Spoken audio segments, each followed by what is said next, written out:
Perubahan iklim dan kerusakan lingkungan menjadi permasalahan bagi manusia untuk memperoleh akses air bersih. UNICEF mencatat hingga tahun 2022, terdapat 2,2 miliar orang di berbagai belahan dunia yang belum memiliki akses air bersih. By the count of 3, 2, 1. Harnessing the power. Untuk menghasilkan kebijakan yang konkret dalam mewujudkan akses air bersih, World Water Council, sebuah organisasi internasional yang membahas isu air secara global ini pun menginisiasi World Water Forum, sebuah forum internasional yang membahas strategi pengelolaan air berkeadilan di berbagai belahan dunia. World Water Forum pertama diadakan pada tahun 1997 di Maroko. Indonesia menjadi negara pertama di Asia Tenggara yang terpilih untuk menyelenggarakan Forum Internasional World Water Forum.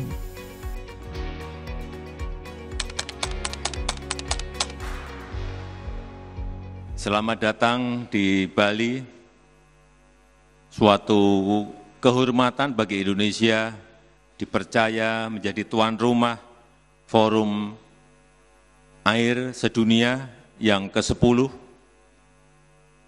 untuk meneguhkan komitmen bersama dan merumuskan aksi nyata pengelolaan air yang inklusif dan berkelanjutan. Salah satu undangan World Water Forum ke-10, Elon Musk yang merupakan Direktur Utama SpaceX dan Tesla turut kagum dengan sistem penanaman hutan bakau yang ada di Bali. It's really lovely here, and that was incredible performance. So I must say I'm quite delighted to be here this morning talking to you and to experience this wonderful event and everything that Indonesia has to offer. It's amazing being here in Bali in Indonesia. So, hopefully everyone saw the mangrove forests because those are very impressive. It's several 100,000 acres of mangroves that I think have been replanted, if I recall correctly. Mengusung tema Water for Shared Prosperity, forum ini secara garis besar membahas mengenai peran berbagai negara dalam pengelolaan air yang adil dan merata di seluruh dunia. Dari tema besar ini, terdapat 6 subtema yang dibahas secara spesifik, yakni ketahanan dan kesejahteraan air untuk manusia dan alam, pengurangan dan manajemen resiko bencana, tata kelola, kerjasama, dan diplomasi air, pembiayaan air berkelanjutan hingga pengetahuan dan inovasi. Now we need to be fighters. And more than fighters, we need to be water warriors. All together, water warriors. And I'd just like to say that today I would like to cry and to shout this obligation to respect nature and to provide water for men.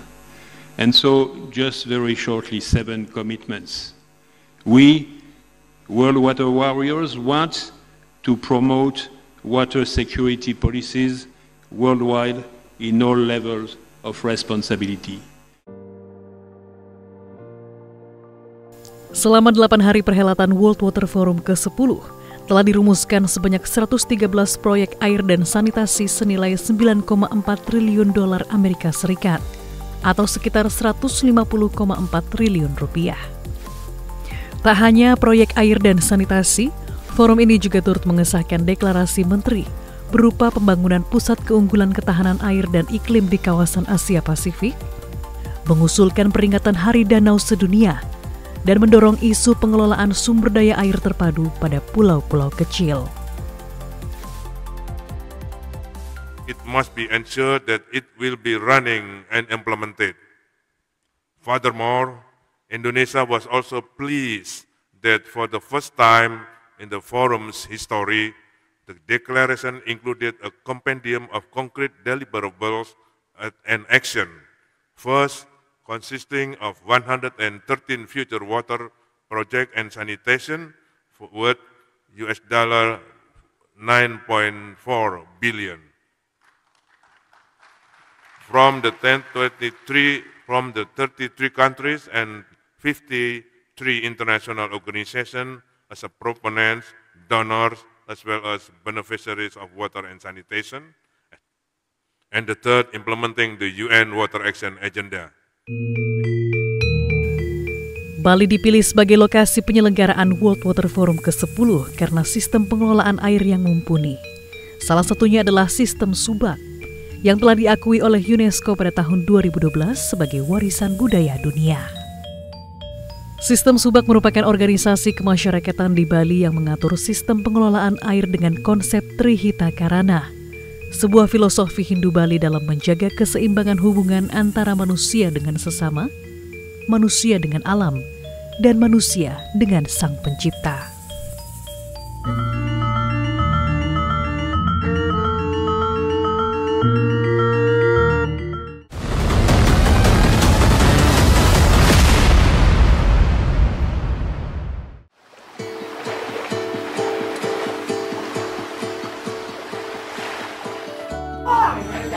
Salah satu alasan mengapa Bali dipilih sebagai lokasi penyelenggaraan World Water Forum ke-10 karena adanya sebuah sistem pengelolaan air antar masyarakat yang baik dan sudah dipraktikkan sejak 882 Masehi hingga hari ini, yaitu sistem Subak.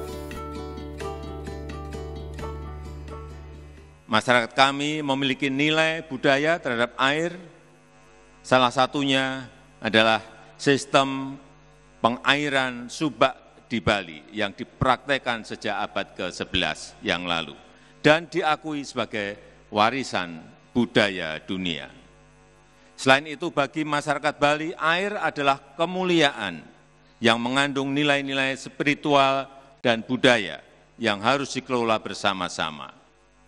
Hal tersebut sejalan dengan tema kita tahun ini, yaitu air bagi kemakmuran bersama, yang bisa dimaknai menjadi 3 prinsip dasar, yaitu menghindari persaingan, mengedepankan pemerataan dan kerjasama inklusif, serta menyokong perdamaian dan kemakmuran bersama. Bali memiliki lanskap persawahan unik yang berundak-undak atau dikenal dengan sistem terasering. Area persawahan yang tersusun dengan indah ini merupakan hasil karya para leluhur yang menjadi warisan turun-temurun. Keindahan sawah ini tak lepas dari peran Subak, sebuah organisasi masyarakat adat yang mengatur sistem pengairan dan pertanian dengan irigasi tradisional yang menerapkan konsep keseimbangan hubungan antar manusia, alam, dan pencipta. Melalui Subak inilah gotong royong, pengetahuan musim, pengendalian hama, angin, dan pelestarian lingkungan tercermin. Dalam Subak, seorang pekaseh atau pemuka adat yang juga bagian dari gabungan kelompok tani, Gapoktan, memiliki peran penting. Pekasehlah yang menjembatani kebutuhan maupun keluhan dari masing-masing anggota Tempek atau kelompok tani. Nah, di sini Subak tidak hanya mengelola sawah aja, tapi di sini lebih pada, kalau di Subak itu lebih pada budaya di mana kita mulai dari awal itu ada istilah mulang pekelem, mapak toyo, ngendagin, itu budaya-budaya kita bagaimana memperlakukan air itu sehingga air berkecukupan untuk lahan persawahan. Bagi masyarakat Bali, air adalah elemen utama dalam kehidupan, sehingga penggunaannya pun lekat dengan tradisi dan upacara. Ngulang pekelem adalah sebuah ritual yang dilakukan di Danau Tamblingan, tempat sumber air berasal. Kemudian mapak toyo dan ngendagin adalah sistem pembagian air dalam Subak yang mengutamakan prinsip keadilan. Kita di Subak Jatiluwih itu membagi airnya merata, dibagi rata sesuai dengan jumlah anggota. Jadi di sini tidak ada istilah buka tutup maupun skala prioritas. Jadi kita pembagian air itu benar-benar adil, dibagi rata dengan jumlah anggota itu sendiri. Mapagtoyo ini adalah melakukan ritual di pembagian air yang pertama. Nah, tujuannya Mapagtoyo di sini adalah supaya air itu akan mengalir dan memberikan air secara cukup untuk lahan persawahan. Setelah itu dilakukan upacara ngendagin. Nah, ngendagin di sini adalah mulai mengalirkan air ke sawah masing-masing. Itu dilakukan perorangan, kalau Mapagtoyo itu secara kolektif, dan ngendagin itu perorangan, personal. Dalam sistem subak juga diberlakukan sejumlah peraturan agar tidak terjadi sengketa lahan. Jika melanggar, maka akan dikenakan sanksi adat. Nah, masalah sengketa mudah-mudahan tidak akan terjadi. Memang kita antisipasi di dalam peraturan, siapapun yang melanggar itu nantinya wajib melakukan upacara di Pura Bedugul masing-masing. Dan ada salah satu tempe itu mewajibkan menjamu seluruh anggotanya. Jadi sanksi-sanksi inilah, sanksi sosial dan sanksi upacara juga ada. Mereka melakukan pecaruan di Pura Bedugul.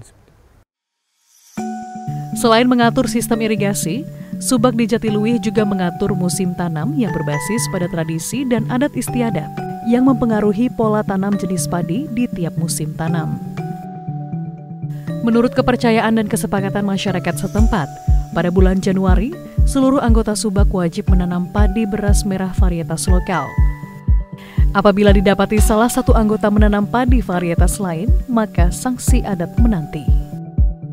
Sedangkan untuk musim tanam berikutnya, yaitu bulan Agustus, para petani diperbolehkan untuk menanam padi maupun palawija. Itu seluruh anggota tidak boleh menanam padi lain. Dan apabila salah satu anggota itu menanam padi varietas lain, itu akan dikenai sanksi. Sanksi ada dua tadi, ritual dan sosialnya. Dan walaupun mereka sudah membayar denda atau sanksi tersebut, tapi di lapangan kemungkinan hasil panennya kurang bagus. Itu faktor-faktor kepercayaan kita di sini, bahwa memang di Januari itu wajib menanam padi lokal tersebut. Nah, untuk di musim tanam kedua, itu di bulan Agustus, itu namanya gegadon. Nah, gegadon di sini boleh menanam padi dan boleh menanam palawija. Untuk menjaga kelestarian maupun kelancaran pasokan air ke area persawahan Subak Jatiluwih, pemerintah membangun infrastruktur jaringan saluran irigasi dari bendungan Jatiluwih.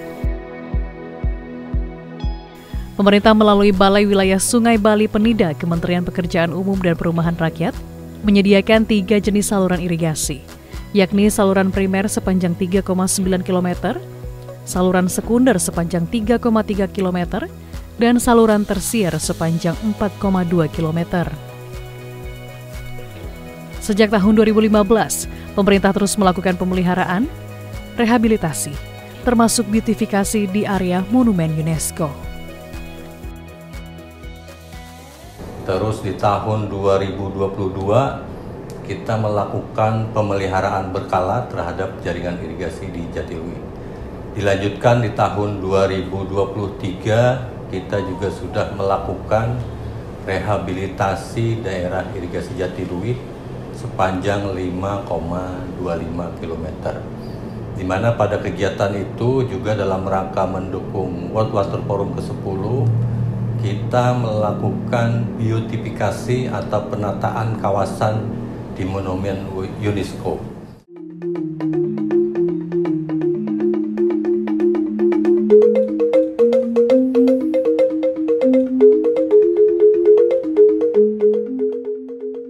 Kearifan lokal sistem Subak dalam mengelola air pada persawahan yang terjaga kelestariannya telah bertahan selama berabad-abad, menjadikan Subak sebagai warisan budaya dunia oleh UNESCO pada tahun 2012. Keindahan sawah terasering ini juga menjadi daya tarik wisata Jatiluwih yang kerap dikunjungi turis mancanegara. Sebenarnya yang dijadikan warisan budaya dunia oleh UNESCO ini adalah subak ini, Mbak. Bagaimana kita mempertahankan sawah yang berundak-undak ini sejak zaman ratusan tahun yang lalu sampai sekarang. Bagaimana sebenarnya kita menjaga kelestarian air, bagaimana kita membawa air dari hulu di sana sampai masuk ke sawah kita. Itu yang menjadikan daya tarik wisata ini dijadikan sebagai World Heritage oleh UNESCO. Sebagai wujud nyata sistem pengelolaan air berbasis kearifan lokal, Jatiluwih ditetapkan sebagai salah satu lokasi side event yang dikunjungi para delegasi World Water Forum ke-10. Tolong diingat, subak di Bali itu bukan hanya pertanian menghasilkan padi. Subak di Bali adalah satu, way of life. Yang kedua, penuh dengan nilai-nilai kearifan. Yang ketiga, penuh nilai-nilai spiritual. Dan yang keempat, implementasi daripada ajaran agama di dalam kehidupan sehari-hari. Apalagi subak di Bali merupakan salah satu lembaga yang paling kuat dalam melaksanakan Trihita Karana. Selain subak, Bali juga memiliki ritual suci yang menggunakan air sebagai elemen utama, yaitu melukat atau ritual penyucian diri. Untuk memulai proses melukat, masyarakat Bali melakukan sejumlah ritual pemuliaan untuk menjaga kesucian air.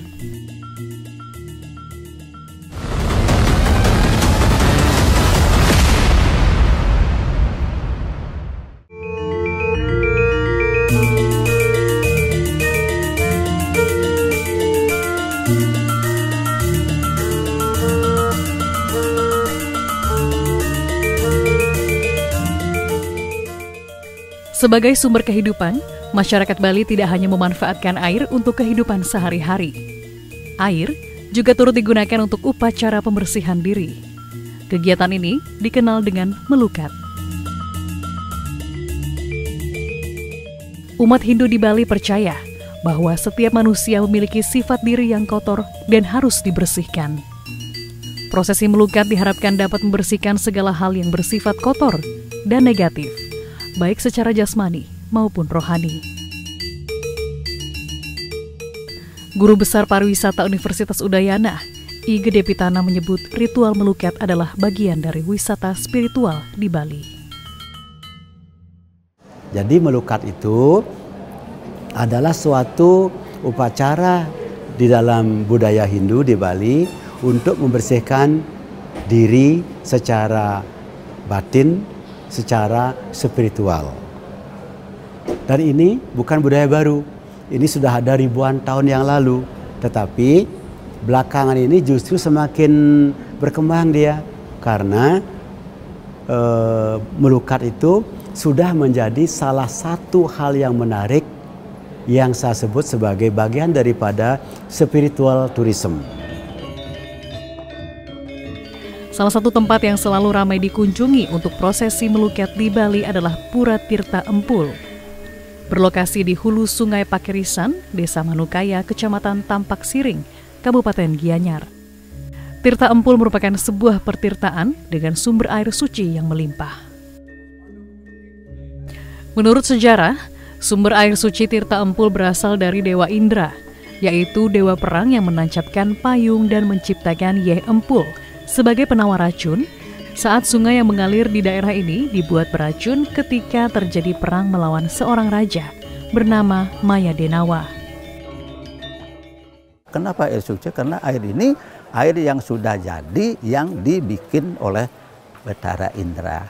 Nah, dengan demikian akhirnya air ini sekarang dimanfaatkan oleh masyarakat untuk sumber kehidupan dan juga untuk upacara, meruat segala bangunan, meruat segala sesuatu yang merasa di diri itu tidak enak, ini dimanfaatkan oleh masyarakat sampai sekarang. Di samping itu juga, air ini juga di hilir sana dipakai untuk subak, yang namanya subak yang berada di daerah Tampak Siring. Seperti inilah kolam sumber air suci Tirta Empul. Terdapat 3 mata air besar, yaitu Tirta Surya, Tirta Bintang, dan Tirta Bulan yang menyemburkan air sepanjang waktu. Tak hanya warga lokal, keberadaan Pura Tirta Empul juga menjadi daya tarik wisata bagi wisatawan mancanegara. Lokasi melukat pun diatur sedemikian rupa, agar air suci yang telah digunakan tidak mengalir ke lahan pertanian dan mengganggu ritual rutin masyarakat Bali. Nah, kemudian apakah orang-orang melukat itu mengganggu pertanian? Saya jawab dengan tegas, tidak. Karena kalau orang melukat di pancuran ataupun di sungai, itu dia sama sekali tidak mengkonsumsi air. Hanya digunakan untuk mandi, dan itu pun tidak boleh pakai sabun, tidak boleh pakai berbagai zat kimia. Purely mandi dengan air. Dan air itu tidak hilang kemana-mana, air tetap mengalir. Dan saya yakin orang mandi tidak akan membuat polusi yang sangat negatif untuk pertanian. Tidak akan berkurang kualitas air untuk pertanian dengan adanya orang mandi. Itu yang pertama. Yang kedua, apakah tidak mengganggu budaya dan religiusitas orang Bali? Nah, biasanya melukat itu, Dek, tidak di tempat yang paling suci. Selalu ada tempat-tempat tertentu di mana kita boleh mandi, di mana kita harus sembahyang, di mana kita tidak boleh masuk. Jadi dalam sistem tata ruang tempat suci di Bali, hampir selalu ada 3 mandala, 3 space. Outer space, boleh sini mandi, boleh jualan dan sebagainya. Kemudian middle space itu boleh untuk kegiatan-kegiatan yang semi profan, sedangkan yang innermost space, yang paling dalam, yang paling suci, tidak boleh masuk wisatawan. Ada sejumlah ritual yang perlu dilakukan sebelum prosesi melukat. Diawali dengan niat melukat. Untuk masuk ke area pengelukatan, diharuskan mengenakan pakaian adat ringan seperti kamen dan selendang untuk perempuan. Sementara untuk laki-laki mengenakan udeng dan kain. Tak lupa membawa sarana dan prasarana upacara yang sederhana seperti canang. Kemudian dilanjutkan dengan sembahyang. Om Swastiastu, sebelumnya hari ini saya melukat ke Tirta Empul ini pertama itu untuk penyucian diri. Karena hari ini kan juga bertepatan dengan 1 hari setelah purnama dan hari itu adalah Kajang Kliwon. Jadi ini hari yang sangat baik sekali untuk pengelukatan atau penyucian diri sendiri itu sendiri. Dan untuk prosesnya itu diawali dengan pertama saya sembahyang dulu sebelum saya melukat, kemudian setelah itu saya melukat di pancoran di Tirta Empul, kemudian di akhir juga saya melakukan persembahyangan di dalam pura Tirta Empulnya. Setelah prosesi melukat selesai, masyarakat khususnya umat Hindu Bali dapat melanjutkan persembahyangan di Pura Tirta Empul. Prosesi ini sekaligus menutup rangkaian melukat.